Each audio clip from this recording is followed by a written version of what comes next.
ఏ టైంలో యూఎస్ లో అడుగు పెట్టానో కానీ చిన్న కొడుకుని చిల్లర నా కొడుకుని చేస్తారు భయ్య. ఇండియాలో ఉన్నప్పుడు చుట్టి కాస్తే బెడ్ మీదకి అన్ని వచ్చాయి భయ్య. ఇప్పుడు నీ అమ్మ ఒకటి ఉంది భయ్య రూమ్ లో. నాకు వంట రాదన్న పాపానికి ఇట్టా చిటికలు వేసి నా పనులు చెప్పిద్ది భయ్య. నాకు మెంటల్ ఎక్కేస్తుంది భయ్య. అన్ని పనులు నా చేత చేపించిద్ది. దాన్ని నాకు తలుచుకుంటేనే బీపీ వచ్చేస్తుంది భయ్య. దాన్ని తప్ప నాలుకేసి బాధ అనిపిస్తుంది.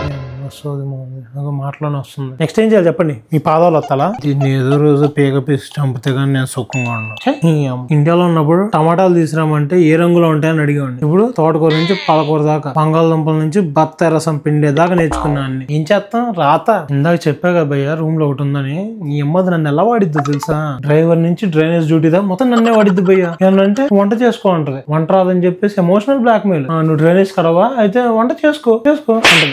కడుపు మండి ఇంకే పని చేస్తాం. అసలు నాకు డౌట్ వస్తుంది భయ్య. ఆ కూలి పనులు ఆడి దగ్గర కూలి పని చేసి వచ్చి ఇంట్లో ఈ కూలి పనులు చేసుకుని నా మీద నాకే డౌట్ వేస్తుంది. అసలు చిన్న కొడుకునా లేదా కూలి నా కొడుకునా? ఇలా ఉండేవాడిని అలా చేశారా? ఈ అమెరికాకు దండన ఆయన దొరబాబు లాగా ఉండేవాడిని భయ్య ఇండియాలో. ఇక్కడికి వచ్చాక అదే దొరబాబు చేత దొడ్లు కడిగిస్తున్నారు. ఆగండి, మీరు కనుక ఫాలో చేయలేదు అనుకో మీ చేత కూడా దొడ్లు కడిగిస్తా. ఫాలో చేసుకున్నారా?